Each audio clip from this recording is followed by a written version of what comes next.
Queria saber se vocês tiveram tempo de ler a agenda ou não, né? Não?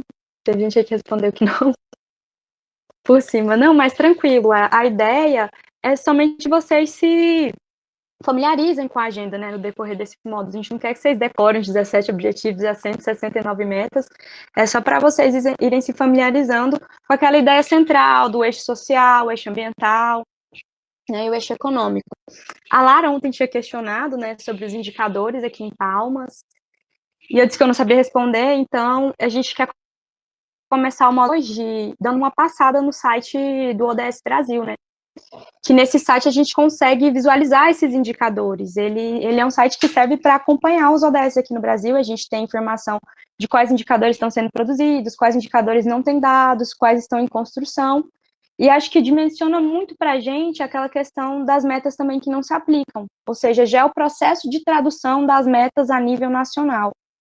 E nele a gente vai conseguir identificar também como os indicadores ajudam a gente a se localizar, né? Porque a gente tem uma meta e os indicadores vão mostrar onde que a gente está em relação àquela meta. Então eu vou abrir aqui para vocês e a gente vai dar uma passeada.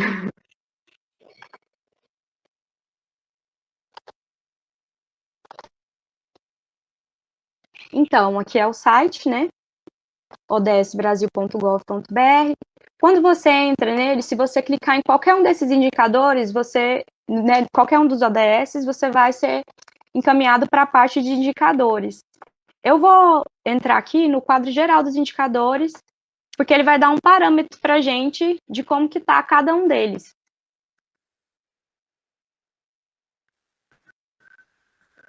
Tá dando para me escutar?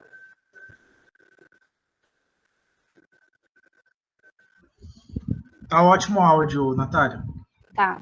Então, aqui, ó, o relatório dos indicadores para os Objetivos de Desenvolvimento Sustentável. A gente já tem, né, 247 indicadores no total, 81 deles produzidos, 100 em análise em construção, 58 sem dados e 8 não se aplicam ao Brasil. E a gente tem essa síntese aqui, né, da produção dos indicadores globais. Aqui na barra, né, vertical, a gente consegue ver os ODS, né, cada um deles, mas aqui também tem segmentado, né, a erradicação da pobreza, são 3 dores, só 5 foram produzidos, e assim sucessivamente, a gente tem todos. Eu vou entrar aqui no de igualdade de gênero, se eu tivesse clicado lá no começo, lá onde que tinha aquele painel, ele ia redirecionar direto para aqui.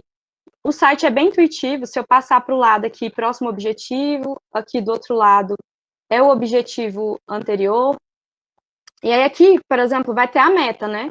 A meta aqui, meta 5.1, acabar com todas as formas de discriminação contra as mulheres de toda parte.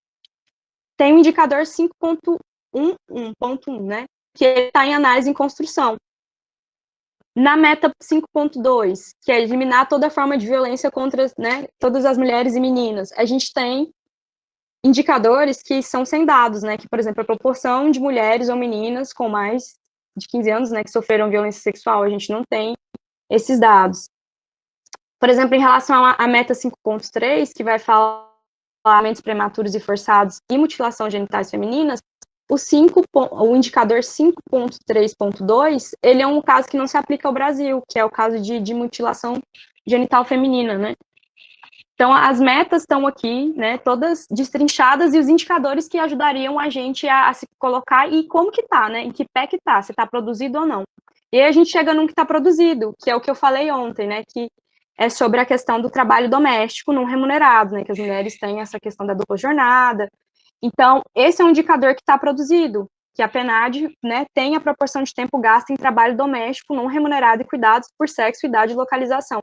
E se a gente clica aqui, como tem o dado produzido, a gente é redirecionado para a página com os dados, vai ter a ficha técnica, né? Primeiro aqui já apareceu o gráfico, né? Aqui é por estado e é o dado de 2016, 2017, a gente vê aqui o Tocantins, que houve um aumento, né, da proporção de horas diárias empregados no cuidado, mas aqui você tem a ficha metodológica, tem os dados, esses dados aqui no Sidra, você consegue editar, por exemplo, a gente aqui, né, seria interessante, por exemplo, colocar o Brasil, o Norte, os outros estados do Norte, digamos assim, e o Tocantins, né, em evidência. Tem também a desagregação desses dados por raça, né, cor e raça. Eu acho que o máximo que ele chega é as capitais, mas não está aqui agora. E tem a possibilidade dos cartogramas em relação a eles, né? Que aí você vai fazer mapinha aqui, ele consegue editar bem esses dados. Tá indo rápido, gente, porque aqui carrega, eu não sei se vocês estão acompanhando. Sim, tá dando para acompanhar. Pois é, aí aqui, ó, aí você tem aqui opções de editar essa legenda, editar a paleta de cor. É bem, eu acho o site bem intuitivo. E essa questão da análise geográfica, abri outra página, outra guia aqui, mas nele você consegue sobrepor os ODS, né? Aqui, quando carregar, vai aparecer os indicadores do ODS 5. Mas, se eu quisesse, eu poderia adicionar outros ODS. Tem uma opção, assim, em cima, adicionar outros indicadores. Se carregar, tá vendo? Carregou. E aí, aqui, por exemplo, agora, o mapinha do jeito que tá, ele tá demonstrando os cuidados totais, né? Aí eu posso clicar aqui, ó, tornar tema invisível, e aí aqui é só das mulheres, né? Então ele tá bem mais escuro. E por último, tem aqui, em relação aos homens, né, a proporção de tempo gasto em trabalho doméstico, não remunerado. E aí aqui você pode adicionar outros indicadores, né? A gente tem os outros indicadores, tem outras bases cartográficas, você pode colocar outras fontes. Aqui, se eu selecionar, vai aparecer, né, a nível nacional, a nível estadual, igual a Lara estava perguntando, a nível municipal, só apareceu a Prefeitura de Belo Horizonte. Então, é mais ou menos por aí. Eu acho que deu para dar uma visualizada, né, como que, em que pé que tá. Eu acho que é isso. Alguma dúvida em relação a... Não? O bacana desse site, né, é que todas as informações estão disponíveis para todos, né? E eu não me falha a memória, eu acho que aqui no nosso grupo tem pessoas que são geógrafas aqui, não tem? Formados em geografia? Eu acho que tem. Essa parte cartográfica que a Natália falou do site é sensacional. Você começa a mexer nos dados e tudo mais, você passa horas e horas. Quando você vê, você não quer sair de lá. É interessantíssimo para quem é dessa área também. E tem como salvar, né, as informações. Você baixa as tabelas, tem como baixar os mapas. Então, para quem tem interesse, né, em incluir esse tipo de material em trabalhos, ele é bem intuitivo, diferente do Sidra, que eu acho mais puxado para você criar tabela e essas coisas. Mas é basicamente isso.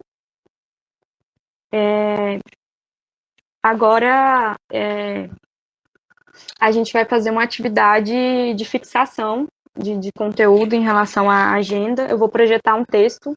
A gente não conseguiu pensar numa forma, né, melhor de fazer isso, mas o texto só tem uma página. E aí, se ninguém quiser ler, eu vou ler o texto para a gente. Que é um texto sobre a epidemia de Zika vírus. Já está aparecendo para vocês?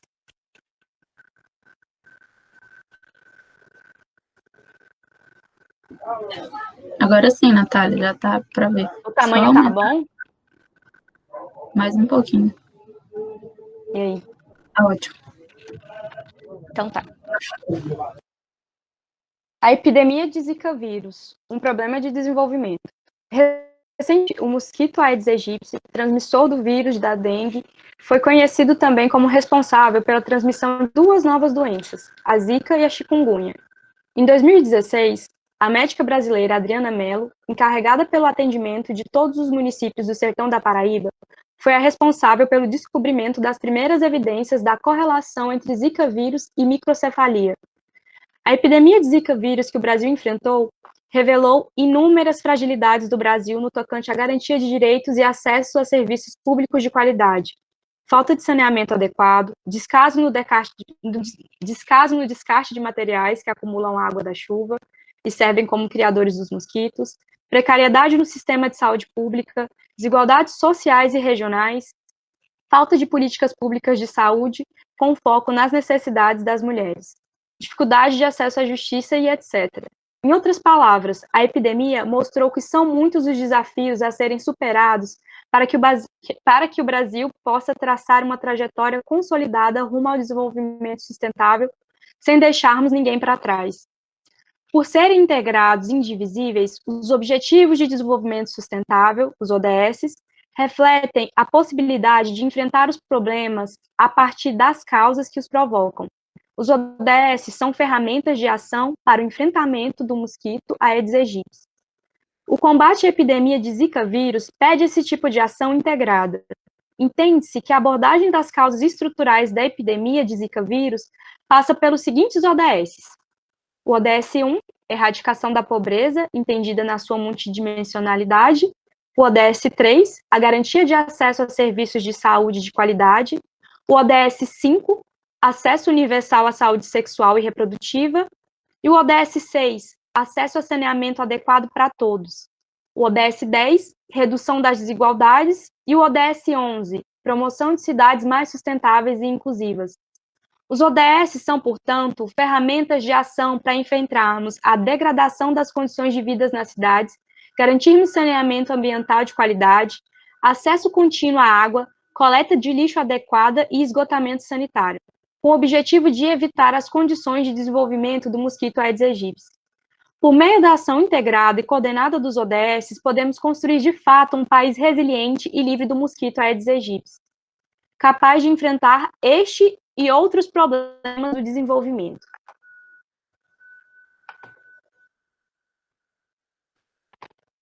A gente... Deixa eu permitir que tem gente pedindo para entrar. A gente escolheu esse texto porque ele demonstra, né, o papel que os ODS podem ter enquanto ferramenta de combate aos problemas. E a gente queria problematizar um pouco. Vocês já conseguem, nessa altura, visualizar que ODS poderiam estar envolvidos com a solução do nosso problema atual, né, que é a pandemia do Covid.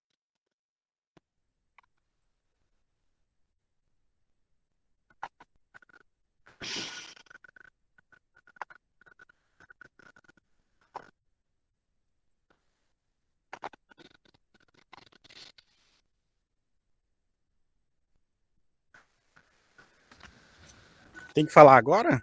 Era ideal que falasse agora.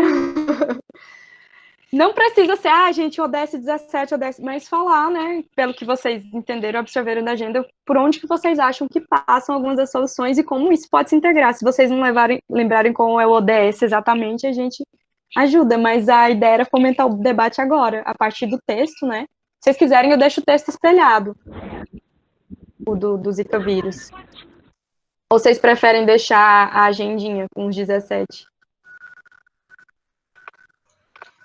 Não sei, mas já falando aqui o que dá para associar, então, acho que não principalmente, né, para a gente ver toda essa questão de saúde pública, mas a questão da desigualdade também é uma coisa que está ficando bem evidente, tanto na questão do contágio, quanto nas consequências econômicas das medidas de isolamento e etc. Vou deixar eles aqui, que aí facilita. Caramba, agora não tem muita desculpa. Então, a Lara que falou do ODS 10. Eu acho que é muito... ele conecta muito a agenda, né? Ele vai em cima daquele princípio de não deixar ninguém para trás, como a Lara falou, né? Então, tá atento às desigualdades que já existem na hora das respostas, eu acho que é importante.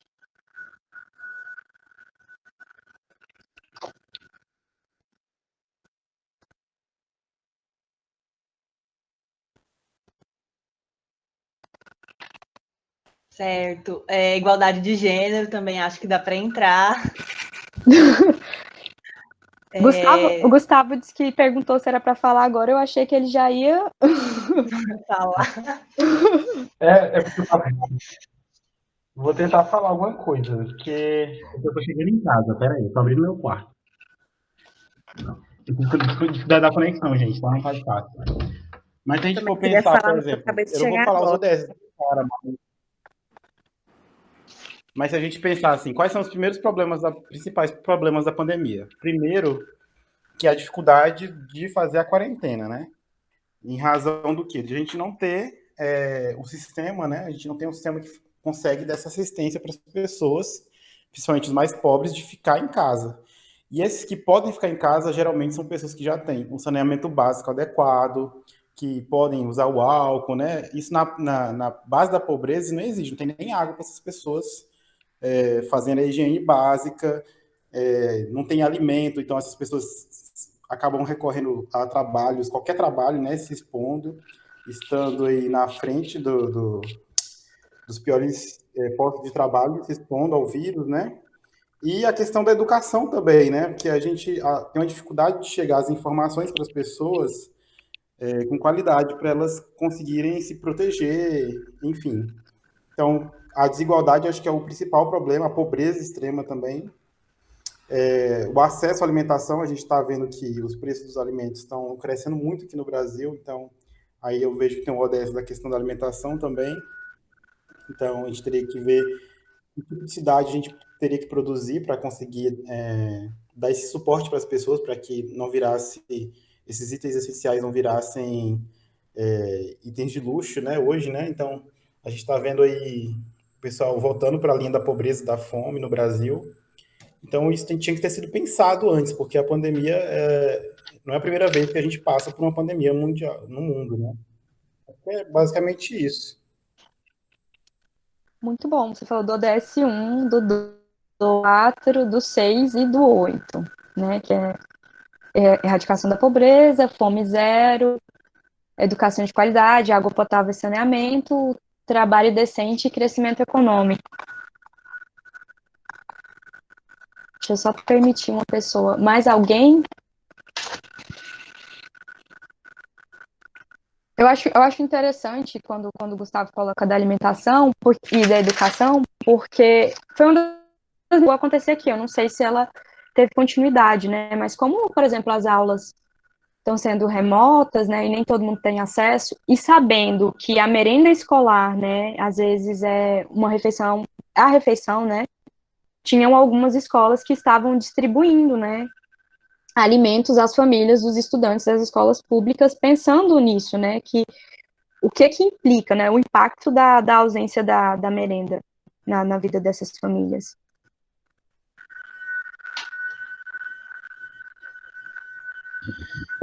Inclusive, eu tenho. Inclusive, escolas, né? Escolas aqui no município de Palmas, eu tenho a informação de que distribuíram, eu não sei em que forma de planejamento, mas distribuíram cestas básicas, né? Assim, uma proposta interessante, né?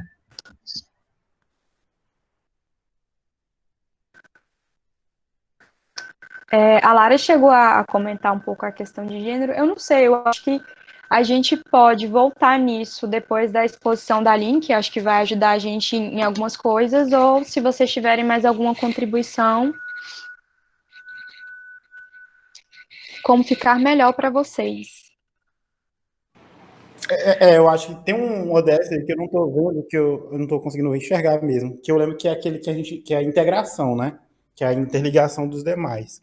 E vocês falaram agora da política aqui em Palmas, eu não sei se isso está acontecendo em todas as escolas, mas eu sei que tem lugares do Brasil em que o governo está cortando a merenda, inclusive. Então a gente vê que há uma ausência de uma política geral, né? Não, tá, tipo, cada um fazendo do seu jeito, tanto em relação à pandemia, né, quanto de como lidar, né, como cada estado está lidando.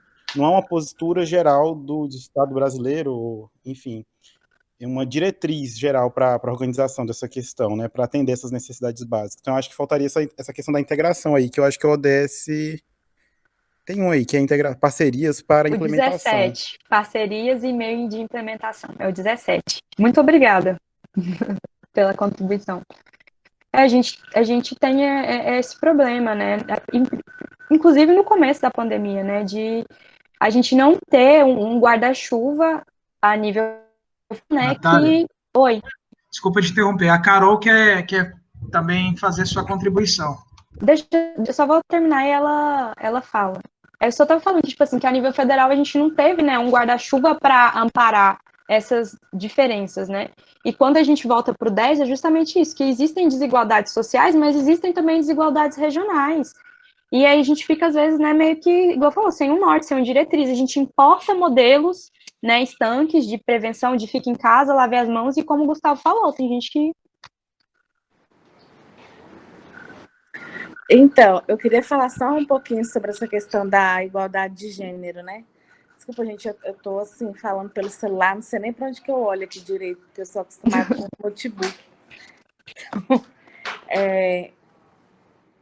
assim, não vou fazer uma crítica, né? Mas só fazer uma provocação, porque essa questão da igualdade de gênero, o próprio conceito, lógico, é super importante, os ODS e tal, mas no campo da justiça, que é onde eu milito mais, né, e da academia, só o nome igualdade de gênero, a gente já implica em muita coisa, né? A gente fala em igualdade, a gente meio que está nivelando as coisas, e a gente sabe que não é bem por aí, até porque a gente trabalha, pelo menos eu, né? Quando eu falar gente, sujeito positivo, o sujeito coletivo dos quais eu faço parte, né? As organizações que trabalham com as questões de gênero, raça, sexualidade, a gente trabalha muito com a diversidade. E aí já é uma discussão, é só para problematizar mesmo, já que a gente está aqui, né, fritando os miolos.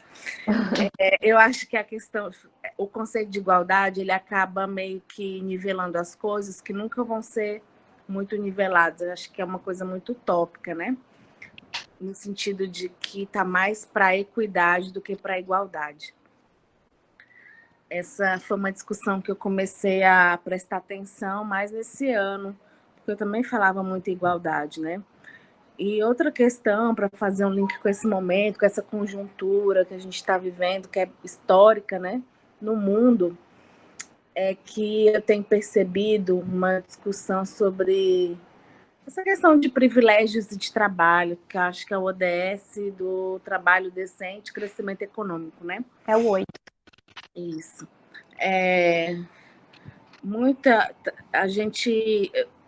Eu vou falar a minha opinião, tá?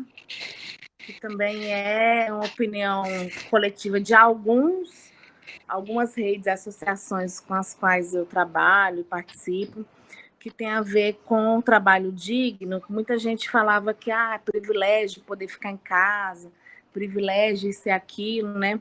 Quando, na verdade, se a gente tivesse alcançado o trabalho digno mesmo, né? Ou se, quando a gente alcançar, talvez a gente pare de discutir no campo, pare de discutir trabalho realmente digno, direito, né? Que é direito e não privilégio. Eu não sei se eu estou me fazendo entender, é porque é uma discussão meio truncada ainda, sabe? Eu acho que eu vou um pouco na contramão, assim, do que algumas pessoas pensam sobre a questão de privilégio e de trabalho digno.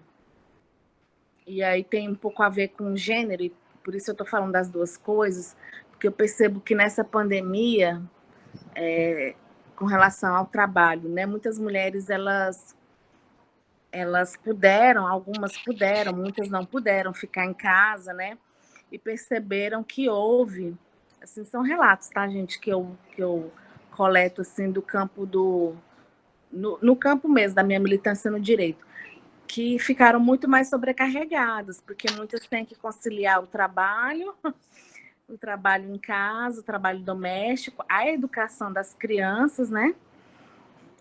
O lazer das crianças, que mudou muito também. Então, assim, as questões de gênero, as desigualdades de gênero, elas ficam muito, muito latentes nesse momento de crise.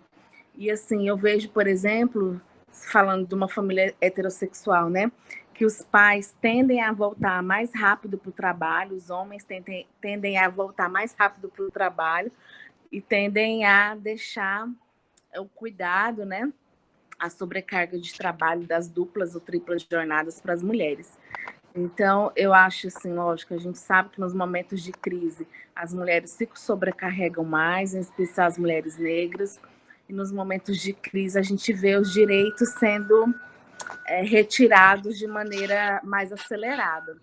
Então, era só para dizer que eu compreendo que os ODSs, eles estão muito interligados, assim, mesmo que não tenham guarda-chuva, né? No final, quando a gente vai discutir cada um, eles fazem parte de uma mesma teia, né? E aí eu fico pensando muito nisso, assim, sobre... Acho que é que eu treinei muito, né? O meu olhar para as questões de gênero, de raça, de sexualidade.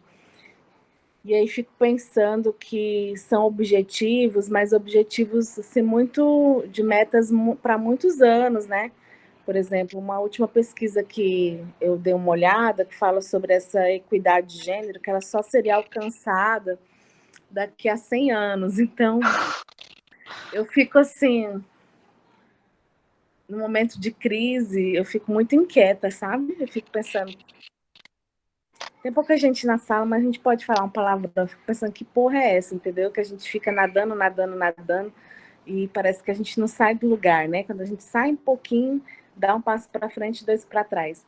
Então, era só para falar um pouco dessas minhas inquietações mesmo, que eu fico pensando aí de madrugada. Muito obrigada, Carol. Se mais ninguém quiser fazer contribuição, eu vou começar a apresentação da Aline. Eu quero, só uma. Tá. Vamos falar pela dos 17. Tá, vou pôr. Na verdade, assim, é porque eu fiz, né, uma espécie de capacitação também com os 17 ODS, e a gente martelou muito no 11, né, que tem a ver com cidades, comunidades e assentamentos humanos sustentáveis, seguros, enfim. Ele é tratado muito, assim como o ODS 17, como um tema transversal, né? Acho até, pegando o gancho na fala da Carol,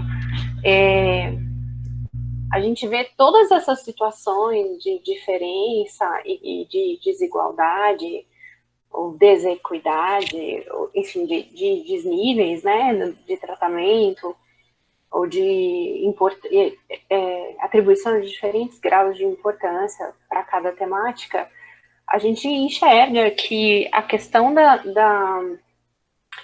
da insegurança, né, da cidade pobre, da cidade inacessível, da cidade que é desigual para todas as pessoas, da cidade que segrega, ela vai atravessar toda essa discussão, né? Se não houvesse tanta desigualdade dentro da cidade, talvez essas outras questões também servissem, fossem um pouco mais amenizadas, assim. É lógico que eu não quero tirar a importância de nenhum desses objetivos em específico, e também, assim como a Carol, faço críticas especificamente a cada um deles e tudo, mas eu vejo que existe uma transversalidade, né, tanto nele quanto no 17. E a importância do 17 está nas parcerias, né? Não é impossível. Se a gente vai fazer um lema de não deixar ninguém para trás, é impossível fazer qualquer ação dessas isoladamente, sem realizar uma parceria com o município vizinho, ampliando, né? Com o município vizinho, com todos os municípios da microrregião, com o estado vizinho, com que seja um documento nacional, né, do país, e que vá se encaixar, então, de uma forma continental com os demais países que a gente faz fronteira, e aí depois, né, numa escala global. Eu enxergo os dois também com a transversalidade que eles têm, e acho que são importantes para que todos os outros 15 aconteçam. Acho que, né, por exemplo, o 10, que vai reduzir desigualdade, pobreza e tal, ele não vai acontecer sem que o 11 e o 15, o 11 e o 17 estejam presentes. Só isso. Muito obrigada. Natália, sobre a pergunta da Lara, da prefeitura. Você quer contar? Você quer responder a Lara hoje? A gente, hoje à tarde, entrou em contato com a pessoa responsável pela parte do orçamento da prefeitura para cobrar uma resposta, assim, lógico que não fizeram uma resposta oficial, né, mas ela, como está lá dentro, ela pode ela conseguiu detalhar um pouco a situação. Então, eles entendem que, como o PPA é de 2018, e não houve a inserção dos ODS especificamente no PPA que está em andamento, que vai até 2021, a resposta que a prefeitura dá, quase institucionalizada, é que os objetivos eles permeiam as metas do PPA, permeiam o planejamento, mas eles não estão lá enquanto alvo, e não existe a palavra ODS, mas que já existe uma formação de um grupo de trabalho que vai colocar isso já na hora de fazer o PPA no ano que vem, né, que vai entrar para 2022. Então, a Prefeitura de Palmas ainda está se organizando para incluir o ODS ali, os 17. Muito obrigada, gente, por terem tido ir atrás para dar uma resposta. Obrigada. Eu vou colocar a apresentação da Aline agora. Tá pronta, Aline? Sim, pode colocar. Deixa eu compartilhar. Vocês estão me ouvindo bem?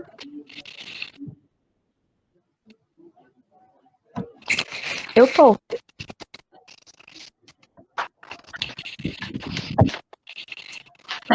Antes de iniciar, de fato, eu queria só pegar gancho na fala tanto do Gustavo quanto da Júlia, né, quando fala da transversalidade, principalmente no que diz respeito ao ODS 17, que eu acho interessante a gente pensar que os objetivos, eles são desenvolvidos pensando neles, né, eu vou muito no sentido das ações afirmativas, por exemplo, acho que já também caminhando pelo que a Carol coloca, no sentido de ser, de fato, eu fico lendo, achando tudo muito bonito na teoria, mas pensando quando que isso vai tomar forma, né?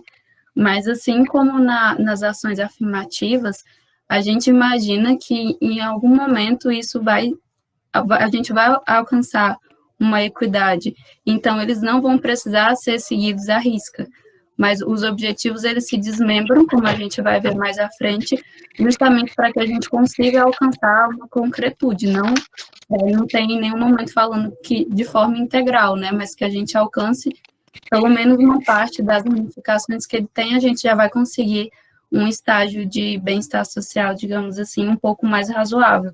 Nesse contexto pandêmico, por exemplo, se a gente seguisse, de fato, o que os objetivos vêm colocando, a gente é possível pensar, eu acredito que a gente estaria enfrentando esse quadro de uma forma diferente, né?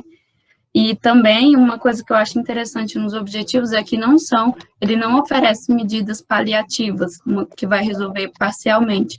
São coisas que vão se perpetuar, né? E a ideia de trabalhar com a sociedade civil, com as empresas, com a esfera estatal, é justamente entrelaçar todas as partes envolvidas no contexto social para formar uma coisa mais sólida, né? Digamos assim. E aí, dando continuidade ao que o Arthur colocou ontem, hoje a gente pensou em fazer um recorte mais específico. E aí, no desenvolvimento do nosso trabalho, nós aprofundamos um pouco mais no ODS 1, que fala sobre a erradicação da pobreza. Pode passar, Natália, por favor. E aí, intitulamos esse módulo 2, pesquisas mostram por que é crucial proteger os mais pobres da crise do Covid-19. E, assim como a Carol, a gente também ficou pensando quem seriam essas pessoas mais pobres, né? Quem esse grupo abrange. Então, assim, não é um projeto fechado, né? Os objetivos, a gente ainda percebe muitas coisas que precisam ser questionadas. O interessante de saber pontuar essas coisas é que a gente sabe que tem um certo tato, né? Para lidar com isso. Então, pensando se colocar pessoas mais pobres ou pessoas vulneráveis, já é uma questão sociológica até, né? Se a gente parar para pensar, quem são essas pessoas pobres, em que condição a gente está colocando isso. Pode passar, Natália, por favor. E aí, pegando 3 ramificações do ODS 1, para a gente entender por que esse ODS vai direcionar a conversa de hoje. O primeiro fala sobre o ODS 1 trata da pobreza, cuja erradicação é entendida como ponto central para toda a estratégia de desenvolvimento sustentável. E aí, no decorrer da minha apresentação, o meu objetivo é mostrar como que essa pobreza se caracteriza na nossa percepção de uma forma estrutural. Não tem como a gente pontuar um único elemento e falar, ó, resolvendo isso aqui, a gente resolve a pobreza. Mas é entender que diversos elementos, como a Júlia falou, né, que trabalhou mais com o objetivo relacionado à cidade, a minha monografia eu também trabalhei tentando entender como que pesa o lugar onde a pessoa mora, e mora entre aspas, né, porque a gente entende, como a Carol colocou também, fazendo essa diferenciação entre direitos e privilégios, que morar é um direito básico, não é um privilégio. Então, quando a gente fala onde a pessoa mora, a gente tem que entender, eu imagino, todo o contexto, né? Não é dizer onde ela está alocada, é dizer se, de fato, ela mora atendendo todos os elementos que a gente entende necessários para isso. E aí, o segundo elemento é a ramificação do ODS, que para dar conta desse objetivo, o país precisará estabelecer novos marcos políticos para garantir que sistemas de proteção social atinjam os indivíduos pobres e vulneráveis. E aqui acho que vale retomar novamente o que a gente vinha colocando sobre pessoas pobres e vulneráveis, né? Não entrando no mérito, mas para a gente pensar, já ir pensando nessas colocações. E, por fim, o estabelecimento de mecanismos de organização e coordenação de ações com base na participação de comunidades e sociedade civil organizadas. Sobre isso, acho que vale a gente abrir um parêntese para entender que a importância de todas as partes envolvidas nesse processo participar é que não hajam aqueles projetos realizados por pessoas que não têm conhecimento de causa. Então, não adianta a gente pensar nesse objetivo, colocar na mão de determinada pessoa para desenvolver e não ser uma coisa de fato eficaz, né? Como tem um sociólogo que fala que são as palavras de plástico, e isso pega muito nas legislações, né? A gente tem um arcabouço jurídico maravilhoso, de passagem, mas aí a gente não consegue casar com a concretude disso. Então, essa ramificação desse objetivo vai muito nesse sentido, que é de ouvir todo mundo, identificar com propriedade o problema e aí saber onde atuar. Pode passar, Natália, por favor. E aí, entendendo esses elementos e outros que a gente vai colocar mais à frente, acho que é interessante a gente partir desse ponto, de que no início ouvia-se muito, eu li alguns artigos, ouvi em alguns lugares, imagino que vocês também, algumas pessoas falando sobre a democracia ou sobre a pedagogia do vírus, né, de que isso chegava de forma igual para todas as pessoas, que nessa hora não, se falando do Covid, não existia uma diferenciação, mas a gente, esmiuçando essa questão, a gente consegue entender que não é bem assim, que não existe, o vírus, ele não afeta diretamente e igualmente todas as pessoas, por isso, cabe dizer pandemia da desigualdade, né, que na verdade funciona como uma lupa e evidencia problemas que já existiram, que não surgiram agora nesse período de pandemia, né, são problemas que já existiam e como eu coloquei mais à frente, quem sabe se a gente já estivesse trabalhando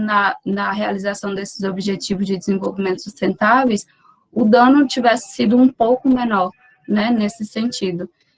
E aí, tentando esmiuçar isso, a gente entende que isso passa por uma intersecção, que é gênero, raça e classe. Obviamente, existem outros elementos envolvidos nessa discussão, mas aqui a gente vai se ater a essa intersecção, né? Gênero, raça e classe. Como que esse grupo de pessoas é atingido de forma diferente e por quê? E entendendo que isso também tem um caráter muito embrionário, né? Que na questão racial, por exemplo, é resultado de uma abolição inacabada. Na questão de gênero, é resultado de um sistema construído de forma patriarcal. Na questão de classe, isso pega muito na construção mesmo capitalista no qual nós estamos inseridos, né?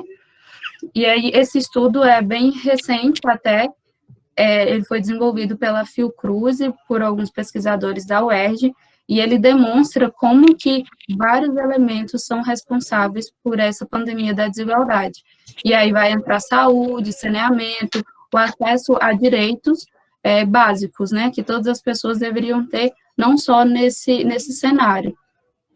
E aí, cabe dizer o porquê da falácia de democracia ou pedagogia do vírus, né, já que é possível entender de uma forma, assim, muito direta como que isso afeta de forma diferente as pessoas.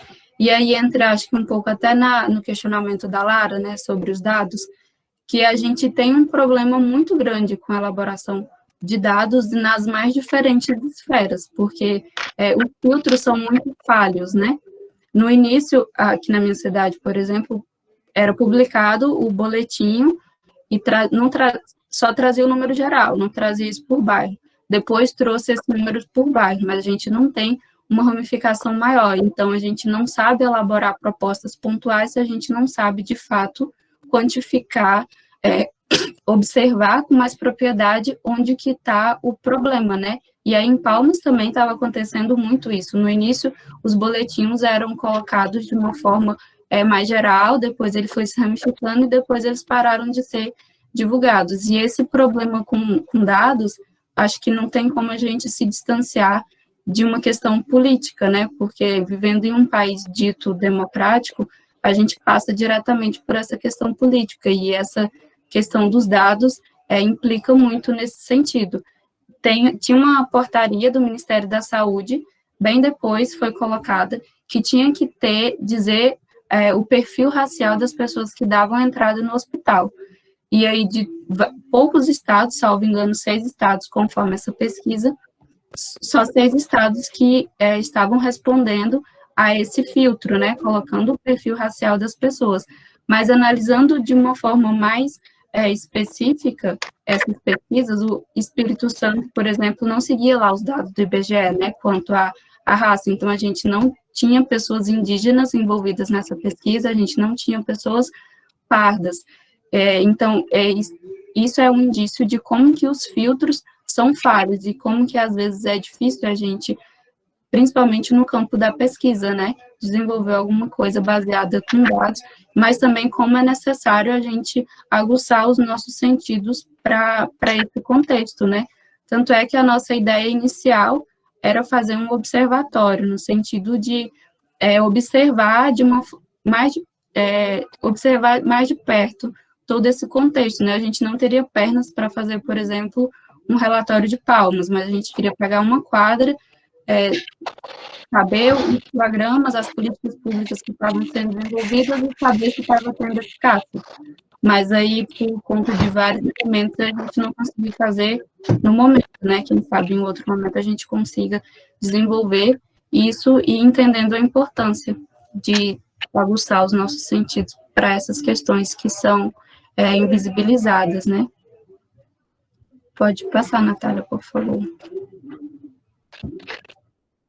E aqui também outra pesquisa que fala que a periferia do Rio concentra mais de 60% das mortes por Covid. E aqui, na minha percepção, cabe um entendimento sobre o fracionamento do espaço, né? O direito à cidade, como que isso se dá e quais as implicações.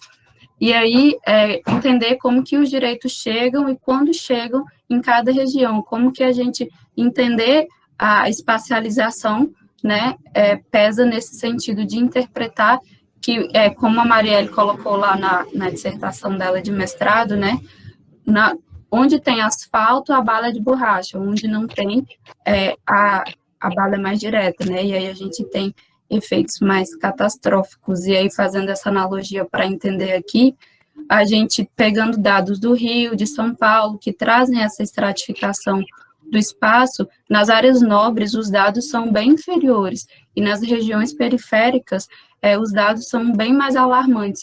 E também acho que vale a gente entender um pouco, até como foi dito uma vez aí numa palestra em Palmas, que uma delegada falou, olha, nas pesquisas a gente tem, quanto à violência doméstica, que em Palmas o número de denúncias é maior, e nos estados, nas cidades menores, o número é menor, mas isso não implica dizer que nessas cidades ocorra menos violência doméstica. Isso implica dizer que não existe denúncia.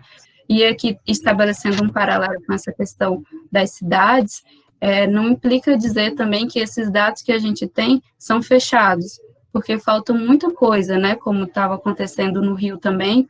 Muitas pessoas não conseguiam atendimento na rede de saúde pública, então, quando detectavam os sintomas, nem procuravam. Então, essa pessoa não entrava na estatística e era invisibilizada por esse sistema, né? Então, é uma coisa muito sistêmica e muito estrutural, mas que não foge dessa questão das cidades, que já era um problema, como eu falei, né, funciona como uma lupa esse contexto. Então, essa questão das cidades, de como que o direito chega, já era um problema que existia. Vários estudiosos da cidade, como a Raquel Ronick, por exemplo, coloca que a construção da cidade já vai muito nesse sentido, né, de que a gente passa por uma questão de urbanização muito ligada à capitalização. Então, aí, morar implica dizer que eu tenho que ter dinheiro para isso, né? A partir do momento que a cidade se torna uma mercadoria, a gente tem que ter dinheiro para morar bem. E esse morar bem, entre várias aspas, e isso reduz muito o fluxo de pessoas, né? Digamos assim. Acho que pode passar, Natália, por favor. E aqui, amarrando essas ideias, eu acho importante a gente pensar pela ótica da Lélia Gonzalez, entendendo esse contexto, como eu falei, que não é uma coisa de agora, é uma coisa muito embrionária. Então, percebendo esse contexto, ela coloca que um dos legados concretos da escravidão diz respeito à distribuição geográfica da população negra, isto é, a sua localização periférica em relação às regiões e setores hegemônicos. Então, se a gente tem duas cidades, a Sueli Carneiro coloca que nós temos 2 Brasis, e vendo numa esfera voltada para a cidade, a gente pode entender que temos também 2 cidades, né? Então, essas pessoas colocadas à borda da cidade também não têm acesso a direitos básicos, e quando tem, de uma forma muito limitada. E se a gente for fazer uma linha cronológica bem sintética, digamos assim, houve a abolição, mas uma abolição inacabada, porque as pessoas, chegou lá, ninguém é mais colocado na condição de escravo, mas quais os elementos que eu vou ter para me estabelecer na região? E aí existem vários trabalhos no sentido de falar, olha, as pessoas foram simplesmente jogadas na cidade, elas tinham que se virar, tanto que a Hermínia coloca que as favelas são construções feitas pelos próprios trabalhadores, por isso que não há planejamento.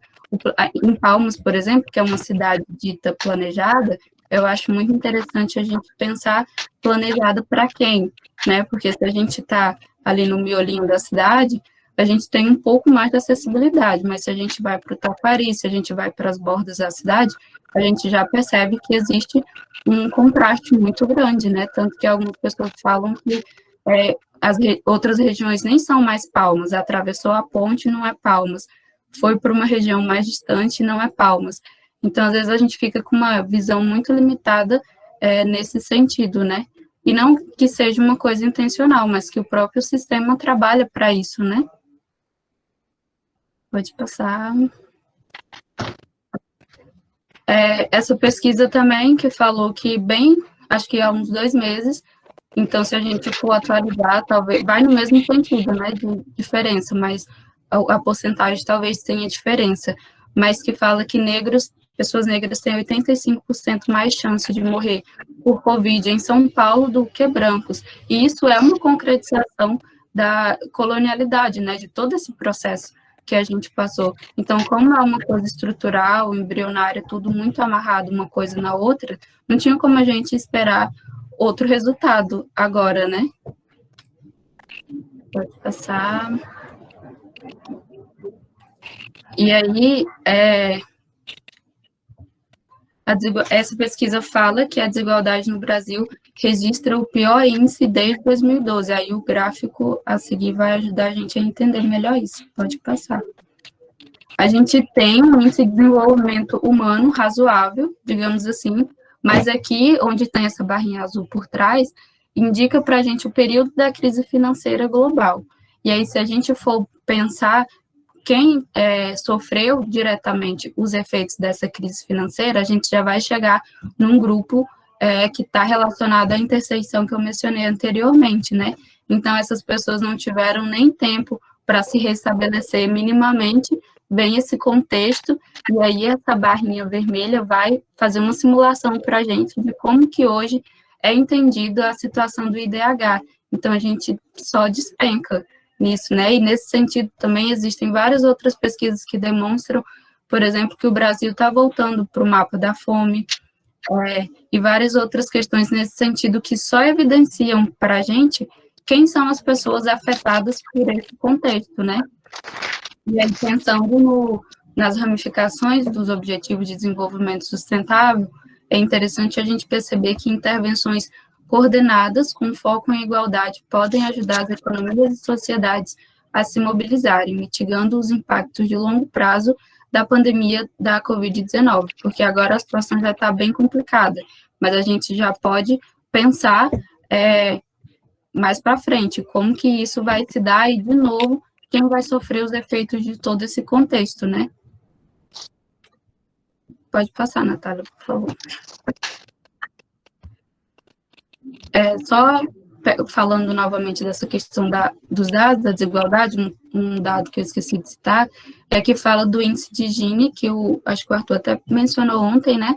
Que é um índice que fala para a gente o grau de concentração de renda em determinado grupo.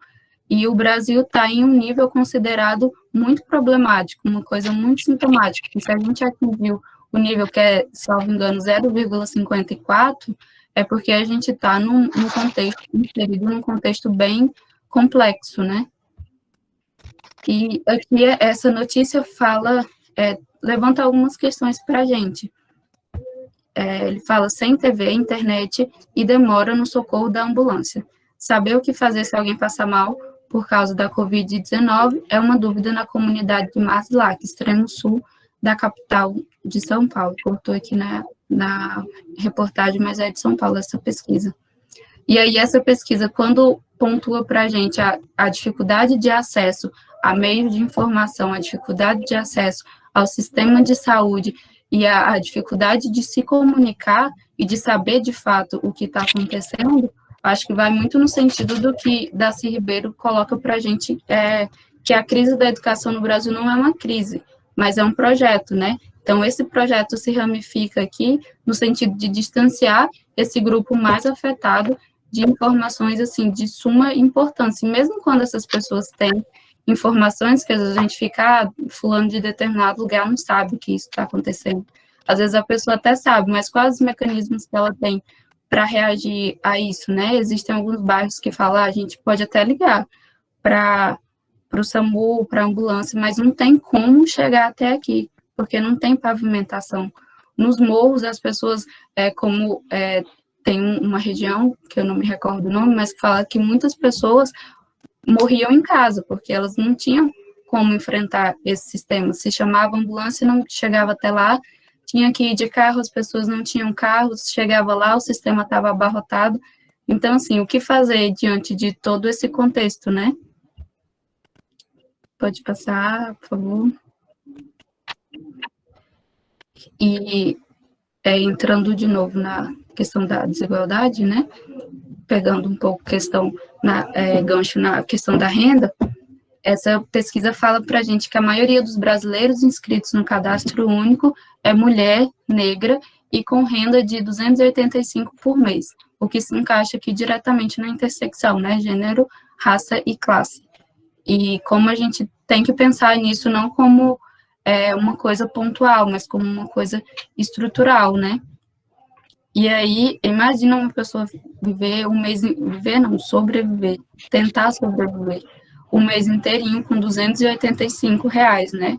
Assim, são condições que a gente pensa, assim, como que se desintegra a ideia de dignidade da pessoa humana nesse sentido, porque sem renda não tem como garantir, no sentido de que a gente vive, que tudo vira mercadoria. Então, eu tenho que comprar alimentação, eu tenho que comprar moradia, eu tenho que comprar elementos para viver minimamente. Não tendo renda para isso, como que a gente vai fazer, né? E outra questão que pega muito também é que é esse grupo que está inserido por questões estruturais e históricas também, em trabalhos informais, em trabalhos que não têm a mínima garantia trabalhista, né? Então, outra coisa que é muito sintomática e que nos remete a pensar muitas coisas. Pode passar, Natália, por favor.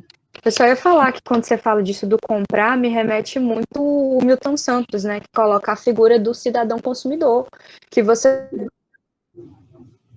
medida em que você pode pagar por ele, né? Porque você coloca aí para mercadoria casa, mercadoria educação, mercadoria comida, e vender essa mercadoria trabalho, né? Então, como é que ele fica em casa, se diariamente ele tem que trabalhar, tipo, ganha no almoço que ele vai comer na janta?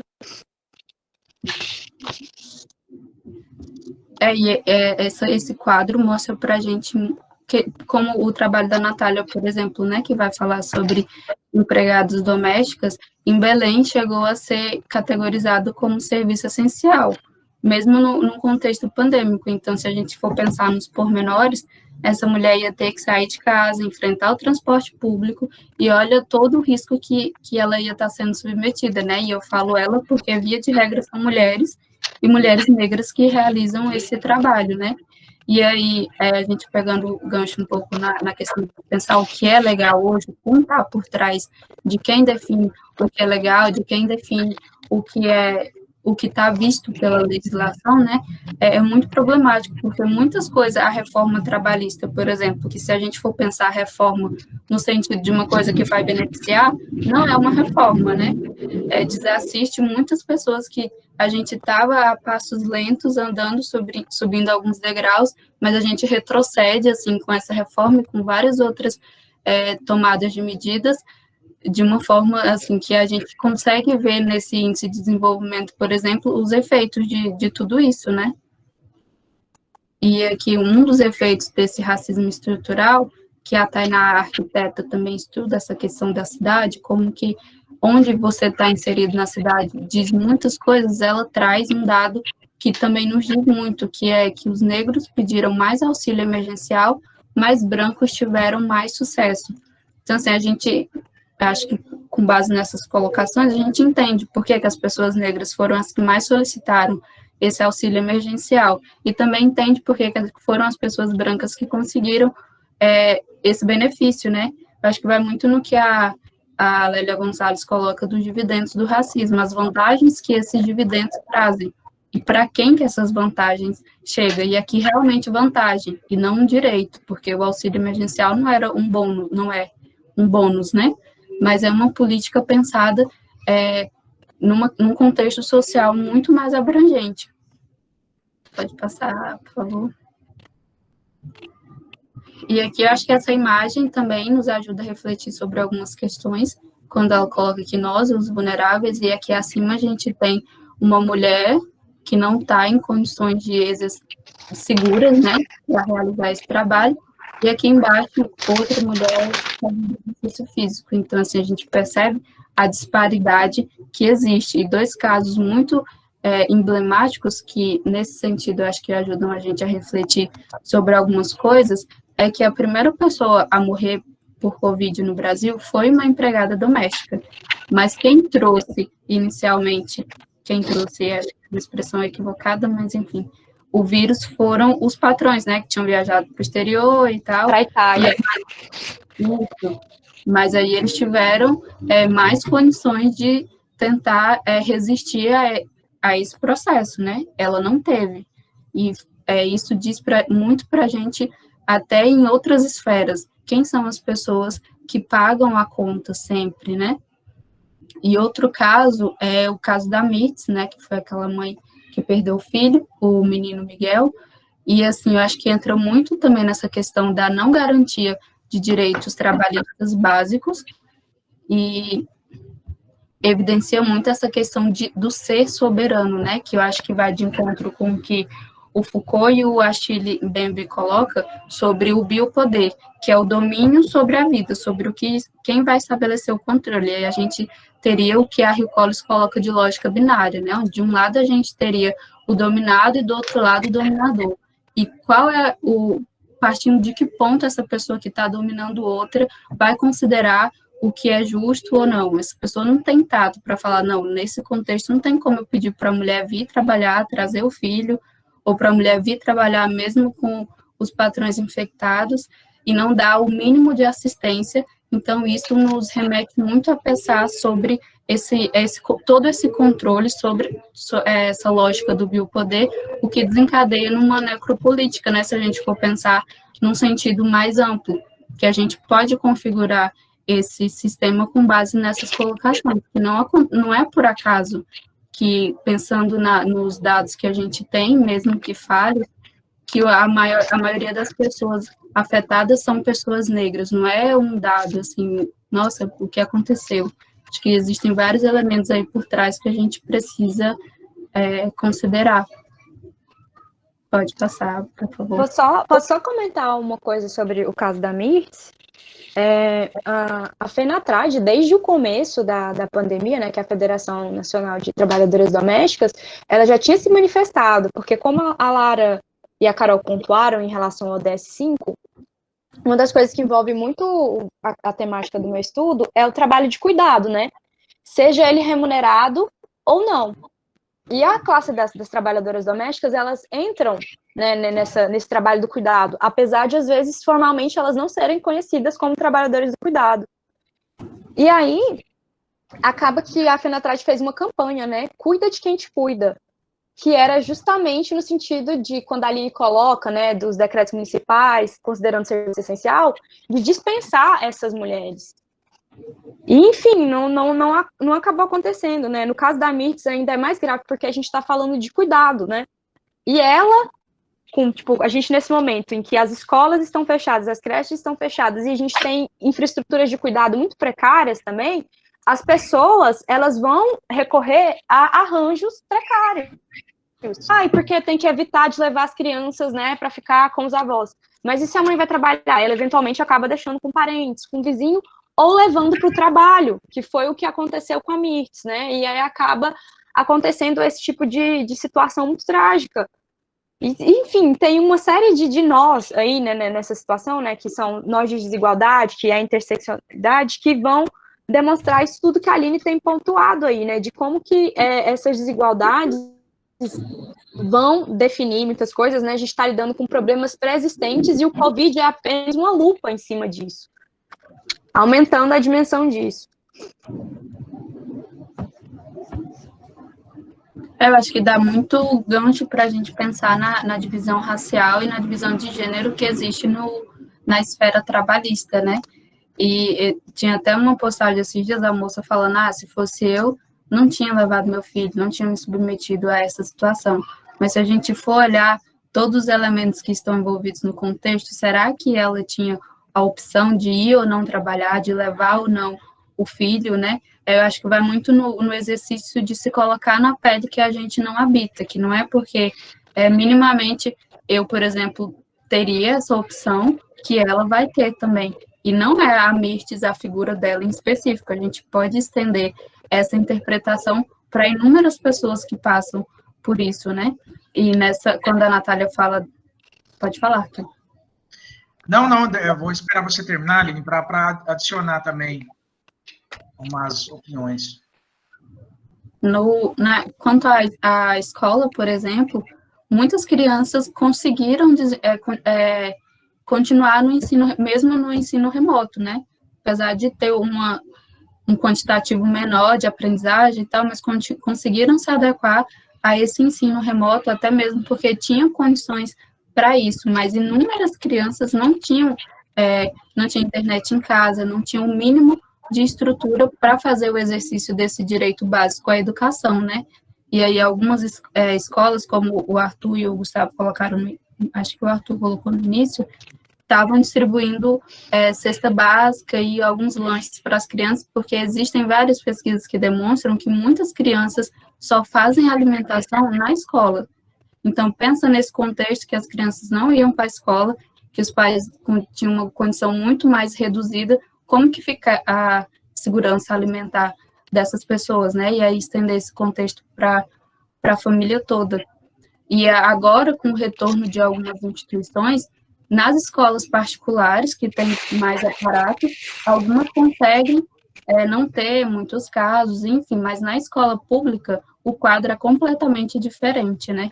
E aí acho que vale destacar, enfim, se for outro slide para frente a gente pula, mas quanto ao Enem, que já é um sistema muito falho, já é um sistema que segrega, e que quando a gente fala de ações afirmativas, a gente não tá falando, como a Flávia Piovesan coloca, numa discriminação positiva, né? Porque se a gente tem lacunas nesse processo, a gente tem que pensar em medidas de minimamente corrigir essas falhas, né? E nesse sistema que a gente está, imagina fazer um Enem, onde que os alunos de escola pública iam se encaixar, né? Enfim, acho que isso pode falar, Arthur, depois eu dou oportunidade. Só adicionando, né, um comentário ao que a Natália também disse, né, desses ganchos, né, dessas desigualdades pré-existentes, pré-Covid, que já estavam existentes e agora, com esse momento de pandemia, elas se acentuaram ainda mais. Se não se acentuaram, elas literalmente se expuseram, né, muito mais, né. E aí, um outro dado interessante, eu estou até procurando aqui a informação, mas outro dia eu li um material de um artigo onde dizia que, inclusive, já pegando esse gancho com o que eu falei ontem sobre a conexão das ODS, né, os 17 objetivos, como eles se interconectam, né? Então, engraçado como também a maioria, né, já tem dados expressando que a maioria dos novos desempregados neste momento de pandemia também, em grande parcela, é caracterizado por mulheres negras, né? E aí, se nós pegarmos esse contexto que a Aline citou, né, da situação da Mirtz, né, casos como esses que se repetem, são mulheres que elas precisam escolher ou seu filho, que não está mais indo à escola, ou seu emprego, né? Ou, no caso da Mirtz, infelizmente, ela não teve como, ela teve que levar o filho à casa da patroa, né? Mas existem muitos casos de mulheres que não têm essa opção, principalmente em grandes empresas ou em outras realidades. E aí essas mulheres, elas literalmente, elas abandonam seus empregos, ou perdem seus empregos, ou porque o patrão, ele não está nem aí, né? Ele não olha por esse lado. Então, eu estou procurando aqui essa fonte, mas eu li outro dia sobre isso, né? É interessante a gente ver essa conexão, que também vai direto ao encontro de uma das ODS também, né? Então, é isso. Só relembrando outra questão que a Carol colocou também, né, na questão de gênero, a gente pensar como essas mulheres são inseridas de uma forma tão precária ao mercado de trabalho, né, e como já existem vários trabalhos que falam o quanto as mulheres que pesquisam, por exemplo, em períodos normais, entre aspas, digamos assim, depois da maternidade, o nível de produção já cai. E nesse contexto, casando com o que a Natália fala, da economia do cuidado, que esses cuidados recaem de uma forma muito mais forte sobre as mulheres, como também tem caído o nível de produtividade nas mais diversas esferas de atuação, né? Porque é a mulher que tem que dar conta de tudo. E se não tem criança, a Júlia está sorrindo, porque ela está sofrendo isso na pele, né? E nervosa. Se não tem o meio período ali na escola, como que vai fazer para dar atenção? Às vezes, o pouco tempo que eu fico, né, com os meus primos pequenos, eu fico, gente, como que uma mãe consegue se subdividir em 1000 para dar conta de todos os afazeres domésticos, que a gente é muito programado para pensar isso no recorte de gênero, que tem que recair sobre a mulher, né, e como que isso justifica essa queda no nível de produtividade, principalmente nesse período, né. E aí, levantando essa questão, eu acho interessante também a gente pensar no que a Angela Davis coloca, pensando numa esfera de estratificação social, numa pirâmide social, a gente tem no topo dessa pirâmide homens brancos, se a gente for pensar, de fato, no exercício de privilégios. Depois desses homens brancos, a gente tem mulheres brancas. depois homens negros, e na base a gente tem, numa base invertida na ordem de Kelsen, digamos assim, a gente tem as mulheres negras como a estrutura de tudo isso, né?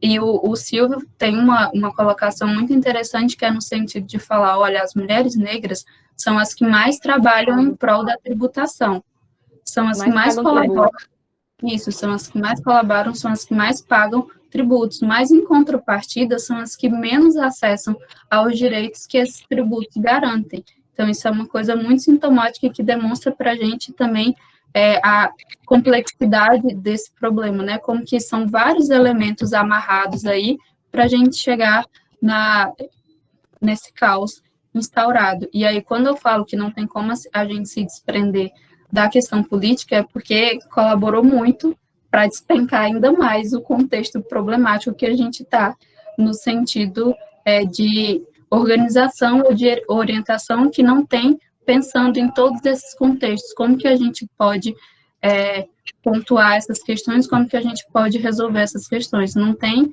esse tato, né, de perceber tudo isso que a gente está conversando, por exemplo. Então, não tem como a gente resolver o problema se a gente não consegue identificar o problema. Pode passar, Natália, para não estender muito. Aqui é uma notícia aí da Associação Brasileira de Juristas pela Democracia, um registro aí de Palmas, que demonstra que mesmo com o aumento dos casos de Covid, a Justiça negou o pedido da ABJD para suspender a reabertura do comércio, porque racionalmente é uma coisa muito ilógica a gente pensar, olha, a principal questão é o contato físico, os números estão aumentando, vamos abrir o comércio para colocar tudo em ordem, não faz o menor sentido, né?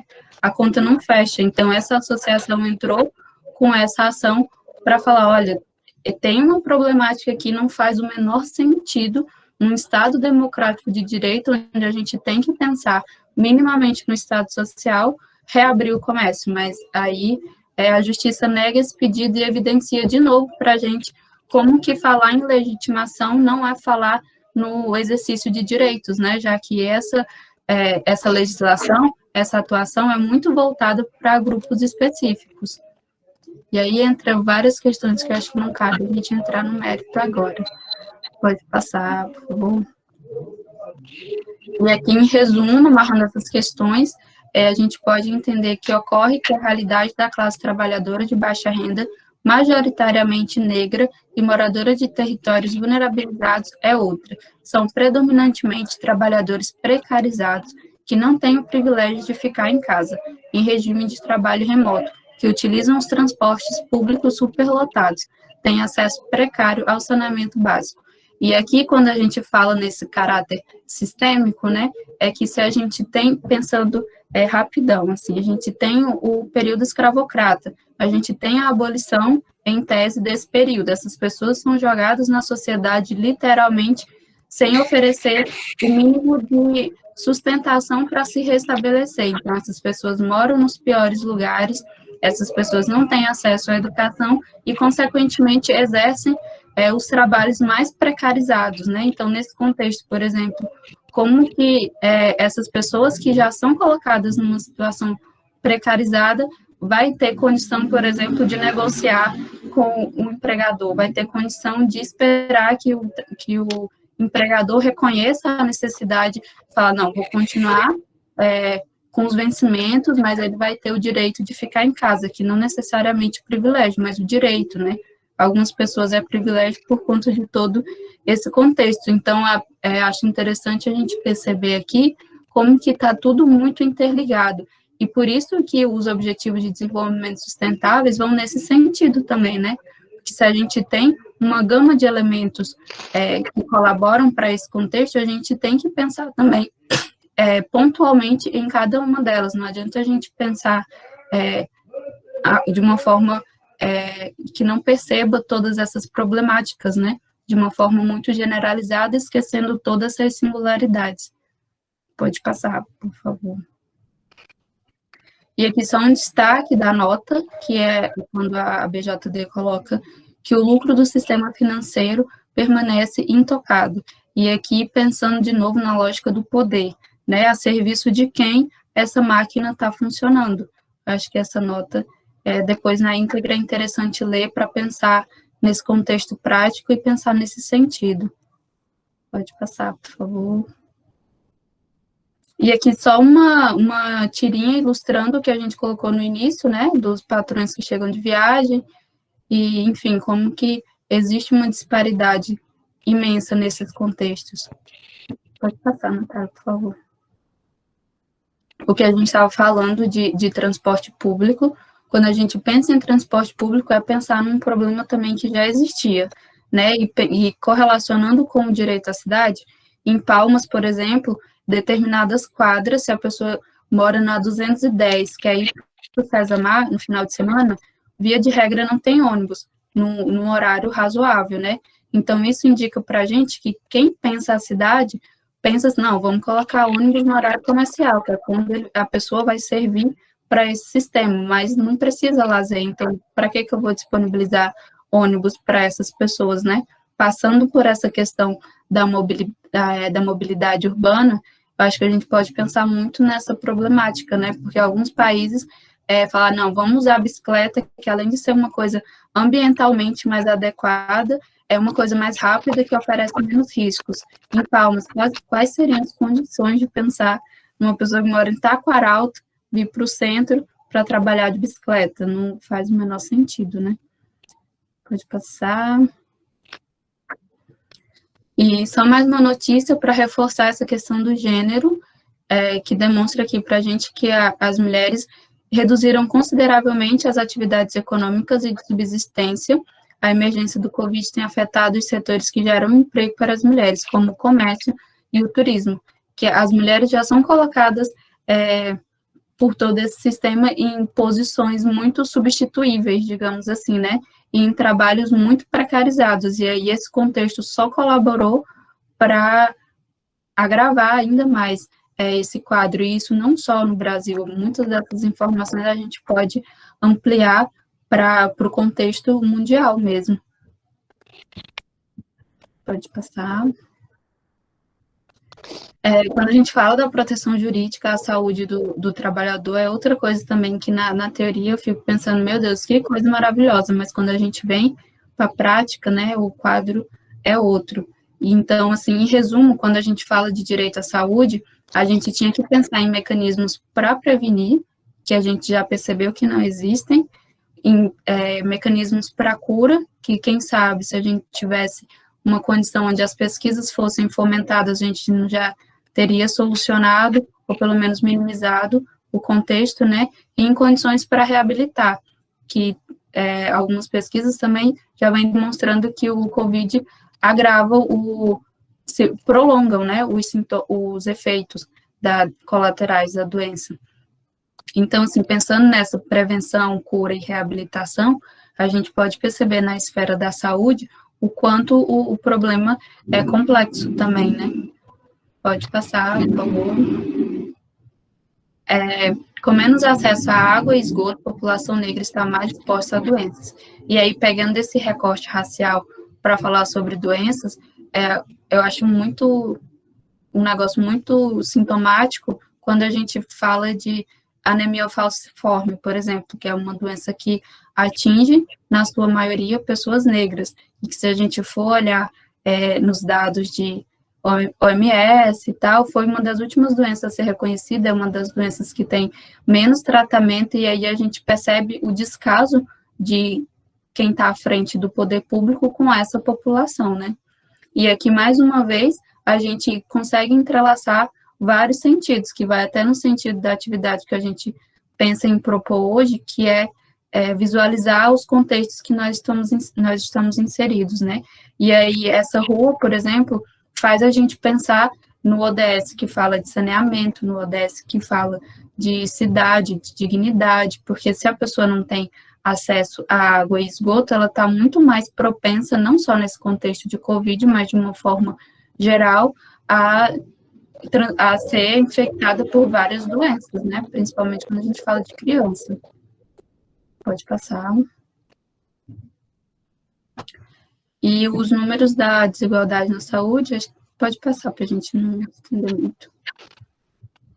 Esse dado, eu acho que serve para a gente refletir sobre duas questões.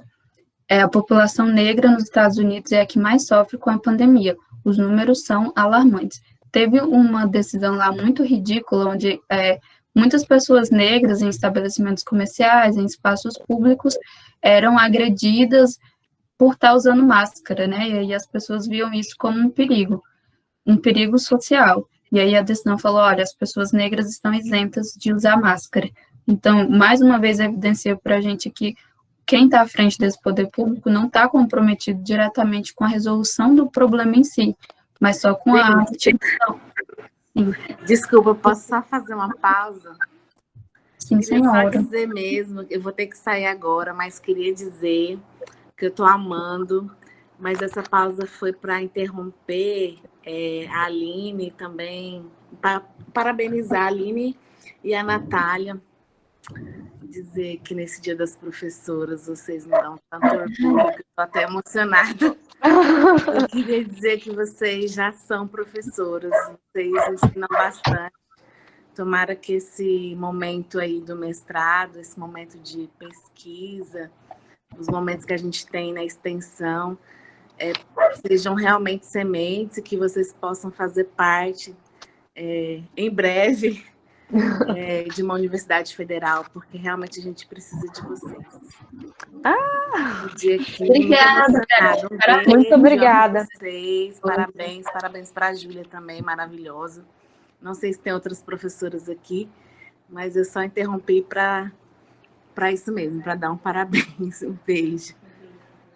Beijos, até mais. Beijo, obrigada. Beijo, tchau, tchau. Até sábado hoje.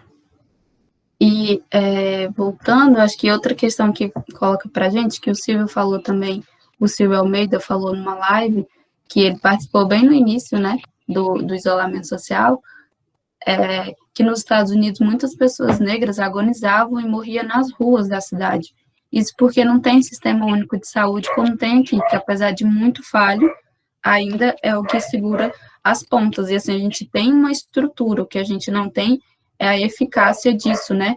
E como que isso evidencia nos Estados Unidos a falta desse sistema único de saúde, quem são os afetados, né? Porque aqui a gente fala mais diretamente ainda como que o acesso à saúde se torna uma mercadoria. E com as pessoas negras colocadas à margem, toda essa esfera social, poucas delas têm condições de acessar, de fato, o sistema de saúde, né? Então, mais uma vez, só para a gente pensar que, apesar de estar caótico o negócio, assim, é mais uma questão de quem está à frente de tudo isso, né? Porque a gente tem um sistema que, se fosse, de fato, colocado em prática da forma como está no papel, a gente conseguiria dados melhores. Pode passar, Natália. Essa notícia aí de Palmas também, que a prefeitura derruba barracos no setor Taquari, mesmo durante a pandemia da Covid-19. E aqui são vários problemas, vou passar só por alguns, né? Que aqui já era um problema também pré-existente, que as pessoas que estavam colocadas nessa condição, elas não estavam exercendo o direito à moradia, elas não estavam exercendo o direito à cidade, elas estavam minimamente tentando resistir a todo esse processo, né? E ainda assim, a prefeitura autorizou judicialmente a derrubada desses barracos. E aí a principal orientação é fique em casa. E o poder público fazer uma coisa dessa nos remete de novo a pensar nos efeitos e nas manifestações do biopoder e na lógica da necropolítica que o Achille Mbembe levanta. Pode passar, por favor. E aqui, em resumo, uma nota de um defensor que ele fala que o Estado veste o traje da morte, a reintegração de posse e a pandemia, né? Essa notícia foi pontual, mas em várias cidades aconteceram processos de reintegração de posse e desapropriação. E isso mostra para a gente a falta de tato, a falta de percepção do poder público para essas esferas, né? E como que ele está voltado, está trabalhando em prol de um grupo específico que não são essas pessoas que a gente está debatendo sobre, não fazem parte dessa intersecção gênero, raça e classe. Pode passar. uma nota da ONU Habitat, que ela discorre muito sobre o direito à cidade e sobre o direito da moradia. E desde sempre falou da importância do direito à moradia para que a gente pudesse exercer, de fato, os outros direitos, né? E aqui ela só destaca que a situação de vida ou morte, nesse momento, o exercício do direito à moradia. Sim, sempre foi um serviço básico, um serviço essencial, mas agora se trata de uma questão de vida ou morte, né? O não exercício desse direito. Pode passar. Crivella condena a população. Zona Norte e Oeste do Rio concentram a maior taxa de contaminação por coronavírus. Eu acho que já vai muito no sentido do que a gente comentou mais acima, né? Pode passar. E aqui é uma tirinha de uma notícia que sai, um caso que aconteceu, acho que há pouco tempo, né? Que o Russomano fala que as pessoas colocadas em situação de rua devem ser mais resistentes à Covid porque não tomam banho. E acho que isso evidencia muito para a gente, né, a concretização de todos esses problemas sociais que a gente enfrenta e o que está por trás disso, né? Como que isso evidencia para a gente o contexto de distanciamento de uma democracia, de fato. Pode passar. E aí, só amarrando essas coisas que a gente colocou acima, as principais orientações que casam com o ODS 3 é de lavar as mãos, mas como a gente colocou, não, existem muitas pessoas que não têm, pensando no direito à cidade, direito à moradia, acesso a saneamento básico. Então, muitas pessoas não têm como lavar as mãos, não têm acesso à água nem para serviços mínimos, né? Então, como seguir essas orientações à risca? A segunda orientação é de cobrir a boca, o nariz e usar máscara. Mas muitas pessoas, a gente pensa que é uma coisa simples, mas muitas pessoas não tinham acesso a máscaras, né? E o distanciamento social, muitas casas de 2 cômodos abrigam 10 pessoas. Então, como manter o distanciamento social? Né? A Hermínia Maricato coloca que são casas congestionadas, né? De tantas pessoas por cômodo. E a orientação de ficar em casa, mas como a gente colocou, no caso das desapropriações, por exemplo, como que a pessoa vai ficar em casa? E as pessoas que já estão em condição de rua, como fazer para, de fato, ficar em casa e seguir as orientações, né? Então, acaba ficando muito lógico a gente pensar o porquê desse vírus não ser democrático, porquê desse contexto pandêmico atingir de forma diferente as esferas sociais, se a gente pensar que a gente vive basicamente num sistema de castas, né? Pode passar, Natália.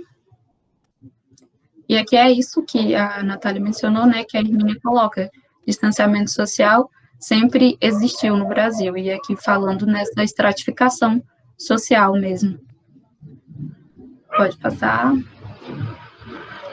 E só recomendar esse artigo, que é muito, muito interessante as colocações que ele traz, que a desigualdade no Brasil é um projeto, né, fazendo menção ao que o Darcy Ribeiro coloca quanto ao sistema educacional. Então, quando a gente fala da manifestação desse poder, pegando gancho lá nos termos Foucaultianos, por exemplo, a gente pensar no contexto de necropolítica, né, e pensar que o racismo, que todas essas esferas, todas essas problemáticas que estão inseridas nas intersecções, elas são tecnologias, de fato, destinadas a permitir o exercício do biopoder, né? E aí vem, de fato, a concretização desse velho direito soberano de matar e de definir quem vai ter acesso, quem vai ter direito à vida, quem vai fazer parte desse Brasil dito desenvolvido, né? E aí como que a política oficial também colabora para todo esse contexto. Pode passar. E só para fechar, algumas diretrizes que as Nações Unidas trazem e colocam, olha, seguindo essas orientações, minimamente a gente consegue enfrentar isso de uma outra forma, que é proteger os sistemas e serviços de saúde, aumentar a proteção social, proteger empregos, pequenas e médias empresas e trabalhadores informais, fazer com que as políticas macroeconômicas funcionem para todos, promover a paz, a boa governança e a confiança para construir coesão social. E aqui só outro ponto que vem crescendo muito o número de trabalhadores informais, de pessoas que estão vendendo bolo, estão tentando se virar da forma que pode, né? E às vezes eu penso que é um equívoco romantizar tudo isso, né? De, por exemplo, a mãe que estava fazendo entrega pelos aplicativos, que aí recai também na uberização do trabalho, ela estava fazendo as entregas com a filha, e aí várias pessoas romantizando isso e tal, mas isso é muito reflexo de todas essas questões que a gente coloca, né? Então, eu acredito que não cabe a romantização de tudo isso. Pode passar, Natália. E, por fim, só para a gente pensar, como a Natália colocou no início, como que os objetivos, não é um objetivo que vai modificar o sistema social, né, mas a gente precisa perpassar por todos eles para conseguir um estágio minimamente digno para todo mundo, né, e aí a gente passa pela erradicação da pobreza, que é o ODS 1, a gente passa pela o ODS que está relacionado à fome, se a gente pensar na segurança alimentar, que não existe, né, e aí a gente vai caminhando por vários ODS para a gente conseguir, de fato, ter um resultado.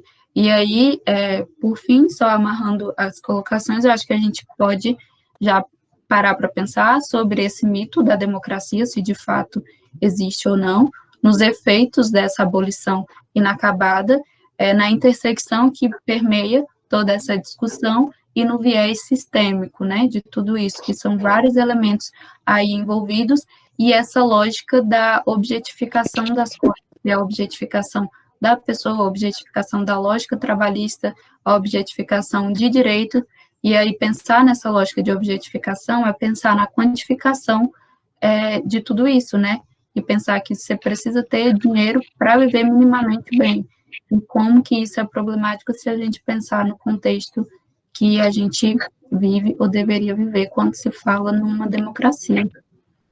Enfim, acho que é isso. Acho que a gente pode abrir para colocações, alguma coisa assim. E essa... Quer comentar, Natália, sobre a imagem? Não, ai meu Deus, abri um negócio aqui, não sei nem se tá passando. Tá aparecendo as coisas aí? Abri uns trem aqui do antivírus. Eu não sei o que tá... Aparece? Tá Sim, tá aparecendo. Ah, tá. Eu vejo só o quadrinho dos ODS e o coronavírus no meio. Ah, tá. Não, é porque é muito o exercício que a gente tentou fazer no início, né? A gente vê aí toda essa correlação. Eu acho que eu vou encaminhar essa imagem para vocês no e-mail, para vocês darem uma lida. É bem curta, mas é porque o tempo está acabando e a gente queria passar um videozinho hoje ainda e ver se a gente conseguia debater. A não ser que vocês tenham alguma colocação, porque eu posso mandar o vídeo para vocês assistirem em casa. Ele tem 13 minutos. E aí a gente retoma ele amanhã no começo. Como é que vocês preferem?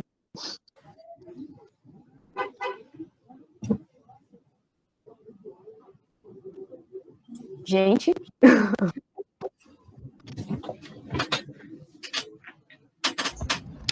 Acho que pode passar agora.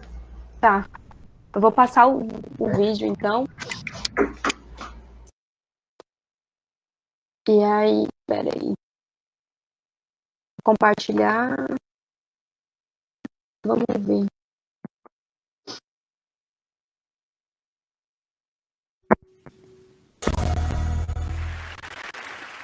What is our imagery of cities? When we imagine cities, we often imagine it to be something like this. But what if what you're looking at is just half a picture? But there is a city within the city.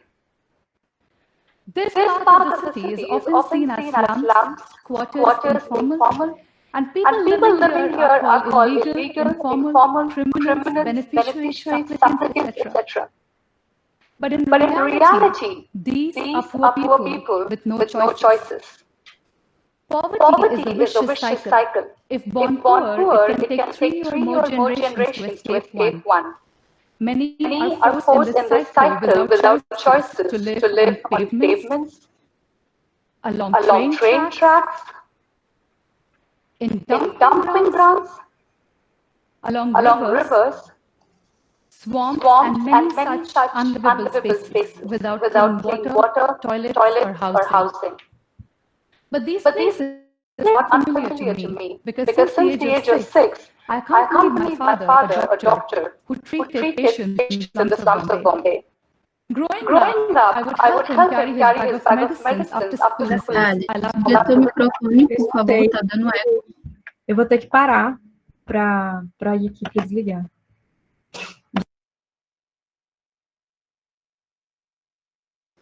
Wanting to do something about these habitats, I decided to become an architect.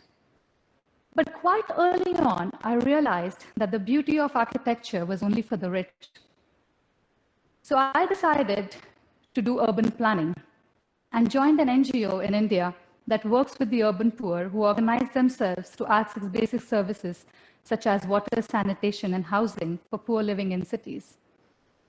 Now, I spent 10 years of my life in professional education, in learning, and then years in unlearning it, because I realized that all my training in architecture and planning failed ground realities.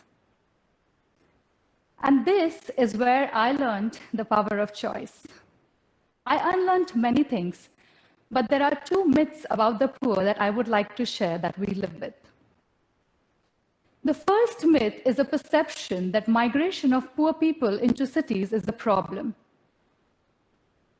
Is really a choice? My mentor, Sheila Patel, asked to those who think this of as a problem, go ask your grandfather where he came from, she says. So what do poor people do when they migrate in cities? Let me share an example. This is the Mumbai International Airport. All that you see in blue are large informal settlements around it. Close to 75,000 people live here. So who are these people that work silently in hotels, restaurants, as laborers, babysitters, house helps, and countless other jobs that we need cities to function without a glitch? And where do they live? In most cities, they live in slums. So let us think again. Do we want poor people to stop migrating in our cities? What if they had a choice of not to? The second myth is my personal experience, is this attitude that we professionals know better. We professionals love to make choices for others, especially for the poor. Let me share an experience. In a workshop that looked at designing 250 new houses for poor families from a slum nearby, there were different building materials that were presented, ranging from paper mache, cardboard, honeycomb, etc., simply because they were affordable. But there was this one idea that was of shipping containers. Now, we immediately approved of it because we thought it was sustainable, scalable, affordable.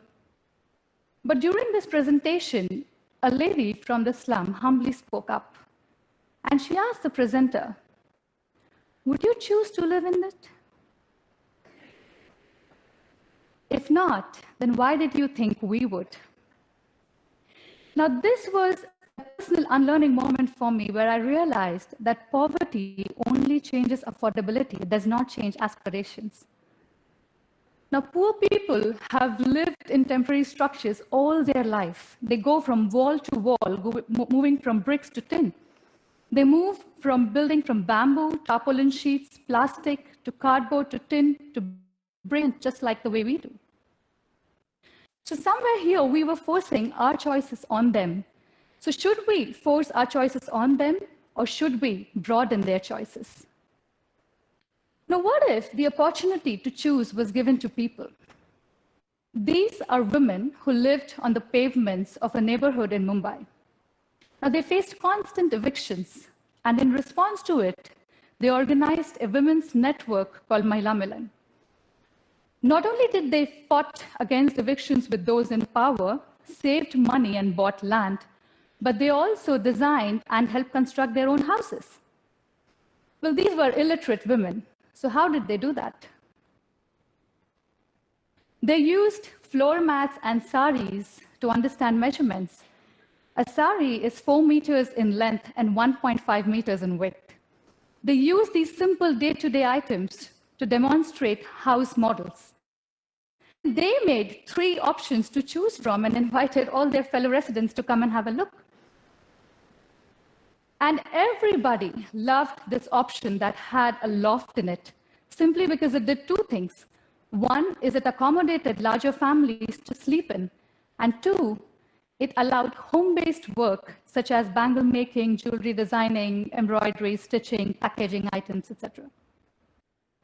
Now, they also decided to not have a toilet inside, but instead have it outside in the corridors, simply because it gave them more space and it was cheaper.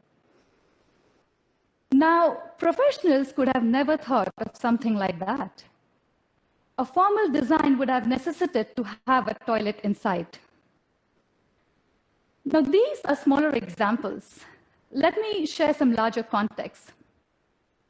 881 million people, that's about 1/6 of this world, as we talk here, are living in slums and informal settlements. Almost every city in the global south has large slums in the size of townships. Kibera in Nairobi, Dharavi in Mumbai, Kailisha in South Africa, just a few. Now, initially, they were all on waste and abandoned lands that cities were never interested in.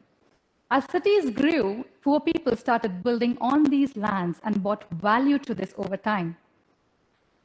And today, these lands have become real estate hotspots that everybody wants a piece of it. So what do cities and those in power choose to deal with them?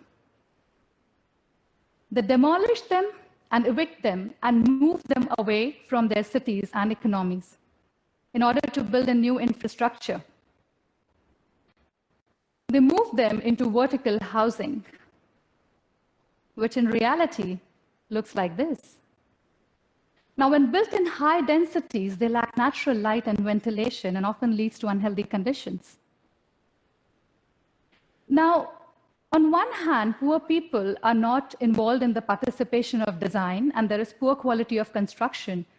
And on the other hand, they do not understand how to do maintenance, keeping bills, keeping records, forming societies. This is all very difficult for them.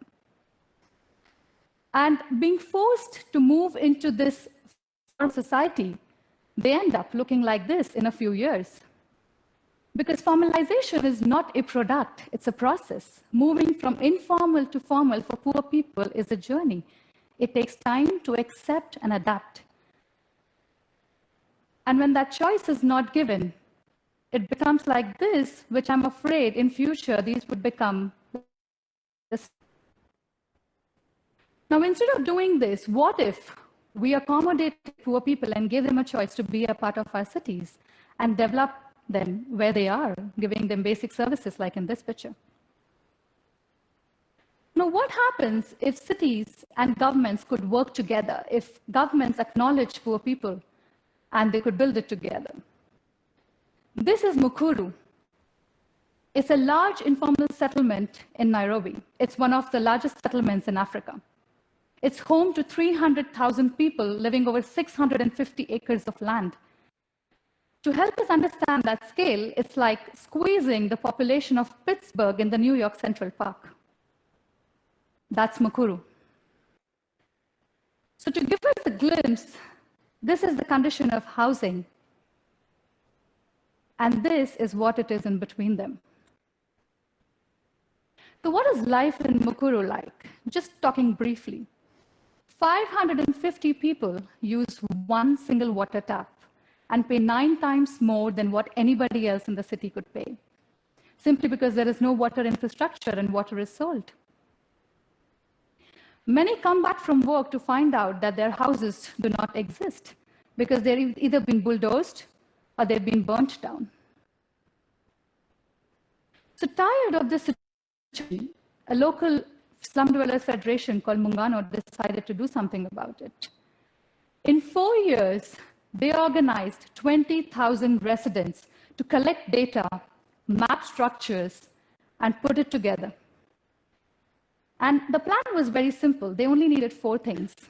They wanted clean water, toilets, decent roads, and most importantly, not to be evicted. So they presented this with the government of Nairobi. And for the first time in history, ever, a city has agreed to do it.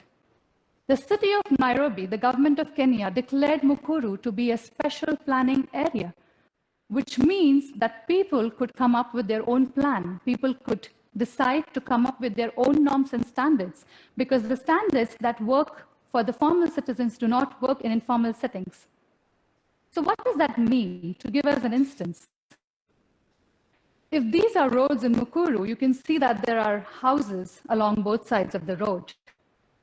Now, in order to bring in a city bus, as per the standards, planners would have gone for a luxurious 25-meter wide road. Now, that would mean displacing 20% of the structures, that's lots of people. So instead of doing that, we came up with a 12-meter wide road, which had the structures intact and bought the city bus without compromising on much services. On another instance, let's talk about community toilets. You know, in high-density areas where there is no scope for individual toilets, like the public toilets that we have here.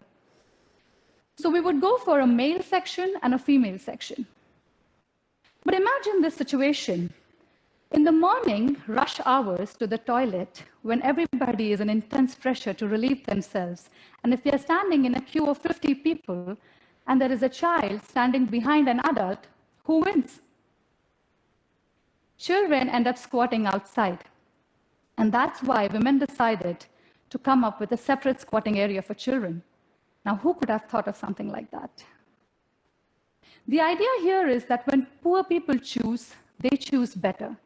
They choose what works for them. So choice is everything, and power decides choice. And we need those in power. Politicians, leaders, governments, architects, planners, institutions, researchers, and all of us in our everyday lives to respect choices. Instead of choosing what is right for people, for the poor, let's acknowledge and empower their choices. And that is how we can build better and inclusive cities for tomorrow, completing the imagery of cities, choices of its own people. Thank you.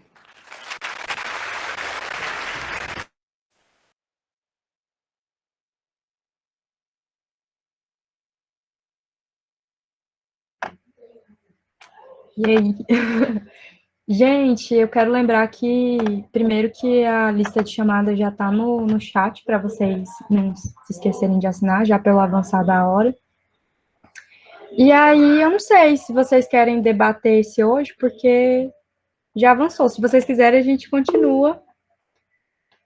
Se não, a gente encerra por aqui e eu encaminho a atividade pelo e-mail, igual eu fiz anteriormente, né? Encaminhei o texto ontem e hoje eu vou encaminhar também. Mas se vocês quiserem, a gente pode debater um pouco esse vídeo.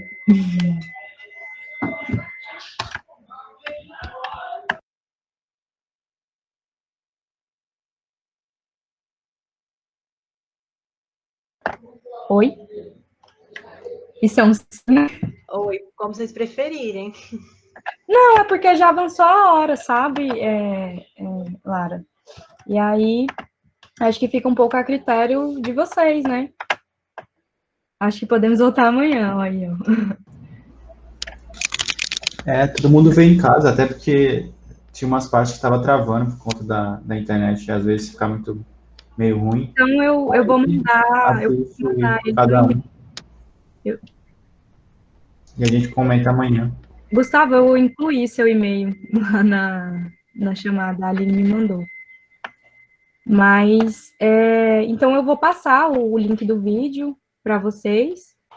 E a atividade de hoje, que eu vou passar no e-mail também, mas é orientar para vocês observarem os problemas, dificuldades e potencialidades que existem no bairro de vocês, né?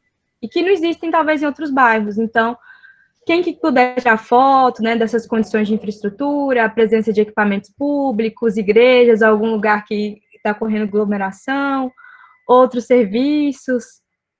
Não precisa, é só algumas coisinhas. A gente vai começar a aula com esse exercício, Gustavo, de discutir um pouco essas diferenças, então, do que o território traz, né?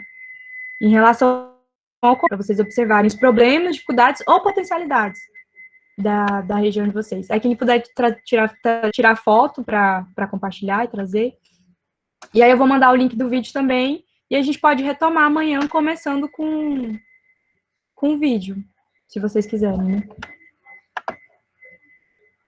Mais alguma dúvida? Mais alguma colocação?